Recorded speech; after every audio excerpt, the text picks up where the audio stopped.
여러분, 지금 대한민국과 미국 사이에서 심상치 않은 기류가 감지되고 있습니다. 대북 정보 공유 제한부터 쿠팡 문제, 망 사용료 갈등까지 외교 안보 통상 전반에 걸쳐 한미 관계 이상설이 불거지고 있는데요. 과연 단순한 이견 조율일까요? 아니면 동맹 균열의 전조일까요? 안녕하십니까. 지금 이 세상입니다. 오늘은 한미 관계를 둘러싼 복합적인 갈등 현안들을 심층 분석하고 이것이 우리 안보와 경제에 미칠 파장을 전망해 보겠습니다. 복잡한 정보 속에서 핵심을 짚어내 여러분의 현명한 판단을 돕겠습니다. 가장 먼저 불거진 문제는 바로 대북 정보 공유 제한입니다. 정동영 통일부 장관의 북한 우라늄 농축시설 관련 발언 이후 미국 정부가 우리에게 제공하던 북한 핵시설 위성정보 공유를 중단한 것으로 알려졌습니다. 정부는 우리가 보유한 위성 자산으로 정찰 감시 업무를 차질 없이 수행하고 있다고 해명하지만 해상도 10cm 미만의 미군 정찰 위성 정보 공백은 우리 대북 감시망에 치명적인 공백을 초래할 수 있다는 우려가 나옵니다. 한미 간의 정보 격차가 커지고 북한의 핵 개발 은폐 시도를 막기 어려워질 수 있다는 것이죠. 이는 단순히 정보 공유의 문제를 넘어 한미 동맹의 신뢰 문제로까지 비화될 수 있습니다.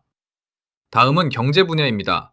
지난해 10월 이재명 대통령과 트럼프 대통령의 정상회담에서 합의된 3,500억 달러 대미 투자에 대한 반대급부로 원자력 추진 잠수함 건조, 우라늄 농축 등 외교 안보 합의가 있었지만 이행이 순조롭지 않습니다.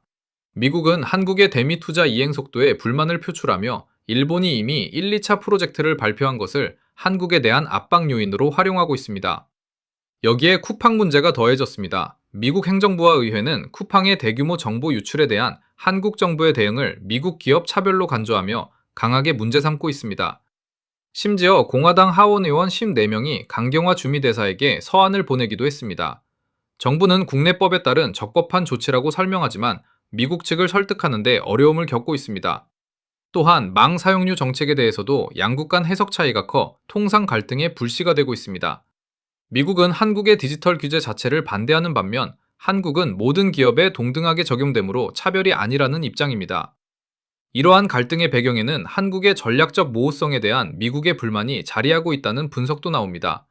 미국은 최대 경쟁 상대인 중국을 인도태평양에서 견제하는 데 있어 한국의 명확한 위치 선정과 지원을 원하지만 한국의 태도가 모호해 불만을 품을 수 있다는 것입니다. 박원곤 이화여대 교수는 정부가 미국이 원하는 것에 대한 입장을 정확히 해줄 필요가 있다. 지금 우리는 의도적으로 모호하게 하고 있는데 여기까지는 협력이 가능하지만 나머지는 할 수가 없다고 이야기하거나 더 투명하게 소통할 필요가 있다고 지적했습니다.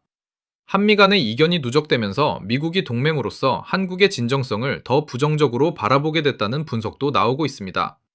이재명 대통령은 국무회의에서 상호 존중을 바탕으로 상식과 원칙에 따라 당면한 현안을 풀면서 건강하고 미래지향적인 관계를 구축하는 지혜가 필요하다며 주권 국가로서 당당한 자세로 우방들과 진정한 우정을 쌓는 외교에 주력하겠다고 밝혔습니다. 한미 관계는 단순히 우방을 넘어 우리 안보와 경제의 근간을 이루는 중요한 축입니다. 대북 정보 공유 제한, 통상 갈등, 전략적 모호성 등 복합적인 현안들을 지혜롭게 풀어나가는 것이 지금 우리 정부의 가장 큰 과제일 것입니다. 오늘 내용이 여러분의 한미 관계 이해에 도움이 되셨다면 구독과 좋아요, 알림 설정 부탁드립니다. 감사합니다.